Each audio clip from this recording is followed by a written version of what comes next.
Mark நற்செய்தி அதிகாரம் 4. விதைப்பவர் உவமை. அவர் மீண்டும் கடலோரத்தில் கற்பிக்கத் தொடங்கினார். மாபெரும் மக்கள் கூட்டம் அவரிடம் ஒன்று கூடி வர அவர் கடலில் நின்ற ஒரு படகில் ஏறி அமர்ந்தார். திரண்டிருந்த மக்கள் அனைவரும் கடற்கரையில் இருந்தனர்.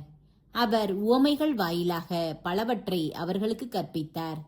அவர் அவர்களுக்கு கற்பித்தது, இதோ கேளுங்கள். விதைப்பவர் ஒருவர் விதைக்க சென்றார். அவர் விதைக்கும் பொழுது சில விதைகள் வழியோரம் விழுந்தன. பறவைகள் வந்து அவற்றை விழுங்கிவிட்டன. வேறு சில விதைகள் மிகுதியாக மண் இல்லா பாறை பகுதிகளில் விழுந்தன. அங்கே மண் ஆழமாக இல்லாததால் அவை விரைவில் முளைத்தன. ஆனால் கதிரவன் மேலே எழ அவை காய்ந்து வேர் இல்லாமையால் கருகி போயின. மற்றும் சில விதைகள் முட்செடிகளிடையே விழுந்தன.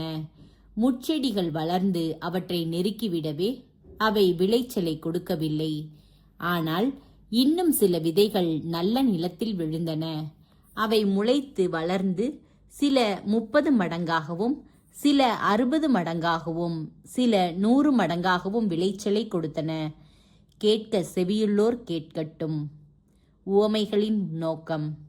அவர் தனிமையான இடத்தில் இருந்தபோது அவரை சூழ்ந்து இருந்தவர்கள் 12 சேர்ந்து கொண்டு உவமைகளை பற்றி அவரிடம் கேட்டார்கள். அதற்கு இயேசு அவர்களிடம், இறையாட்சியின் மறைபொருளை அறிய உங்களுக்கு கொடுத்து வைத்திருக்கிறது. புறம்பே இருக்கிறவர்களுக்கோ எல்லாம் உவமைகளாகவே இருக்கின்றன.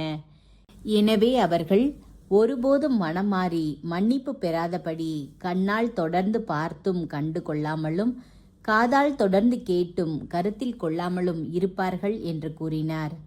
விதைப்பவர் உவமையின் விளக்கம். மேலும் அவர் அவர்களை நோக்கி, இந்த உவமை உங்களுக்கு புரியவில்லையா? பின்பு எப்படி மற்ற உவமைகள் எல்லாம் நீங்கள் புரிந்து கொள்வீர்கள்? விதைப்பவர் இறை வார்த்தையை விதைக்கிறார்.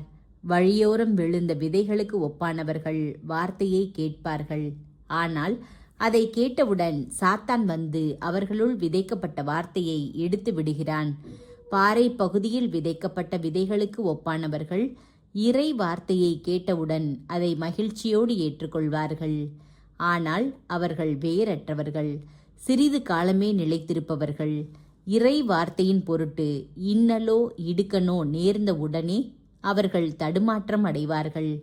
முட்செடிகளுக்கு இடையில் விதிக்கப்பட்ட விதைகளுக்கு ஒப்பானவர்கள் இறை வார்த்தையை கேட்டும் உலக கவலையும் செல்வ மாயையும் ஏனைய தீய ஆசைகளும் உட்புகுந்து அவ்வார்த்தையை நெருக்கி விடுவதால் பயனளிக்க மாட்டார்கள்.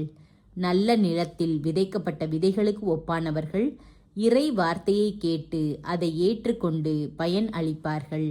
இவர்களுள் சிலர் 30 மடங்காகவும் சிலர் 60 மடங்காகவும் சிலர் 100 மடங்காகவும் பயன் அளிப்பர் என்றார். விளக்கு உவமை. இயேசு அவர்களிடம், விளக்கை கொண்டு வருவது எதற்காக? மரக்காலின் உள்ளேயோ கட்டிலின் கீழேயோ வைப்பதற்காகவா? விளக்கு தண்டின் மீது வைப்பதற்காக அல்லவா? வெளிப்படாது மறைந்திருப்பது ஒன்றுமில்லை, வெளியாகாமல் ஒளிந்திருப்பது ஒன்றுமில்லை. கேட்க செவியுள்ளோர் கேட்கட்டும் என்றார். மேலும் அவர், நீங்கள் கேட்பதை குறித்து கவனமாயிருங்கள். நீங்கள் எந்த அளவையால் அளக்கிறீர்களோ அதே அளவையால் உங்களுக்கும் அளக்கப்படும், இன்னும் கூடுதலாகவும் கொடுக்கப்படும். ஏனெனில் உள்ளவருக்கு கொடுக்கப்படும், இல்லாதவரிடமிருந்து உள்ளதும் எடுக்கப்படும் என்று அவர்களிடம் கூறினார். முளைத்து தானாக வளரும் விதை உவமை. தொடர்ந்து இயேசு இறை ஆட்சியை பின்வரும் நிகழ்ச்சிக்கு ஒப்பிடலாம். நிலத்தில் ஒருவர் விதைக்கிறார். அவர் எதுவும் செய்யாமலே நாள்கள் நகர்ந்து செல்கின்றன. அவருக்கு தெரியாமல் விதை முளைத்து வளருகிறது. முதலில் தளிர், பின்பு கதிர், அதன் பின் கதிர் நிறைய தானியம் என்று நிலம் தானாகவே விளைச்சல் அளிக்கிறது. பயிர் விளைந்ததும் அவர் அரிவாளோடு புறப்படுகிறார். ஏனெனில் அறுவடை காலம் வந்துவிட்டது என்று கூறினார். கடுகு விதை உவமை. மேலும் அவர் இறை ஆட்சியை எதற்கு ஒப்பிடலாம்? அல்லது எந்த உவமையால் அதை எடுத்து சொல்லலாம்? அது கடுகு விதைக்கு ஒப்பாகும். அது நிலத்தில் விதைக்கப்படும் பொழுது உலகிலுள்ள எல்லா விதைகளையும் விட சிறியது. அது விதைக்கப்பட்ட பின் முளைத்தெழுந்து எல்லா செடிகளையும் விட பெரிதாகி வானத்து பறவைகள் அதன் நிழலில் தங்கக்கூடிய அளவுக்கு பெருங்கிளைகள் விடும் என்று கூறினார். உவமைகள் வாயிலாகவே பேசும் இயேசு.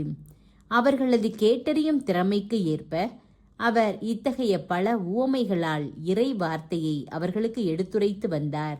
உவமைகள் இன்றி அவர் அவர்களோடு பேசவில்லை. ஆனால் தனிமையாக இருந்தபோது தம் சீடருக்கு அனைத்தையும் விளக்கி சொன்னார். காற்றையும் கடலையும் அடக்குதல். அன்றொரு நாள் மாலை நேரம் இயேசு சீடர்களை நோக்கி, அக்கரைக்கு செல்வோம் வாருங்கள் என்றார். அவர்கள் மக்கள் கூட்டத்தை அனுப்பிவிட்டு படகில் இருந்தவாறே அவரை கூட்டி சென்றார்கள். வேறு படகுகளும் அவருடன் சென்றன. அப்பொழுது ஒரு பெரும் புயல் அடித்தது. அலைகள் படகின் மேல் தொடர்ந்து மோத அது நீரால் நிரம்பிக் கொண்டிருந்தது. அவரோ படகின் பிற்பகுதியில் தலையணை வைத்து தூங்கிக் கொண்டிருந்தார். அவர்கள், போதகரே, சாகப் போகிறோமே, உமக்கு கவலை இல்லையா என்று சொல்லி அவரை எழுப்பினார்கள். அவர் விழித்தெழுந்து காற்றை கடிந்து கொண்டார். கடலை நோக்கி, இறையாதே, அமைதியாயிரு என்றார். காற்று அடங்கியது. மிகுந்த அமைதி உண்டாயிற்று. பின் அவர் அவர்களை நோக்கி, ஏன் அஞ்சுகிறீர்கள்? உங்களுக்கு இன்னும் நம்பிக்கை இல்லையா என்று கேட்டார். அவர்கள் பேரச்சம் கொண்டு, காற்றும் கடலும் இவருக்கு கீழ்ப்படுகின்றனவே, இவர் யாரோ என்று ஒருவரோடு ஒருவர் பேசிக்கொண்டார்கள்.